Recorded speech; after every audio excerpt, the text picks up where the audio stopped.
लेके अइले सजनवा मोर होला गवनवा।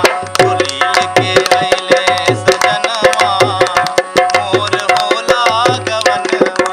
होला गवनवा, होला गवनवा, होला गवनवा, होला गवनवा, मोर होला गवनवा।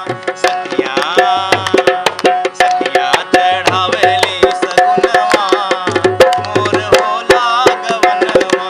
सखिया चढ़ावेली सगुनवा मोर होला गवनवा।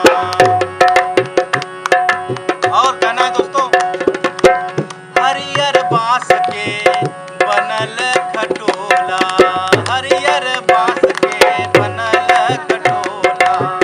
मिलल दहेज में लाल रंग चोला, मिलल दहेज में लाल रंग चोला। हरियर बांस के बनल खटोला, मिलल दहेज में लाल रंग चोला। उजर उजर मोर जनवा मोर होला गवनवा। उजर उजर मोर जनवा मोर होला गवनवा। डोली लेके अइले सजनवा मोर होला गवनवा। डोली लेके अइले सजनवा मोर होला गवनवा।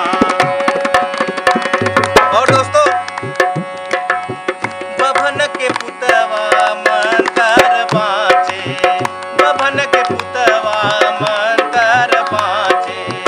बेरी बेरी चीर के चाउर काचे, बेरी बेरी चीर के चाउर काचे। बभन के पुतवा मंतर बाँचे, बेरी बेरी चीर के चाउर काचे। गम गम गम गम गम के अंगनवा मोर होला गवनवा। गम गम गम के अंगनवा मोर होला गवनवा। डोली लेके अइले सजनवा मोर होला गवनवा। डोली लेके अइले सजनवा मोर होला गवनवा। डोली लेके अइले सजनवा मोर होला गवनवा। डोली लेके अइले सजनवा मोर होला गवनवा।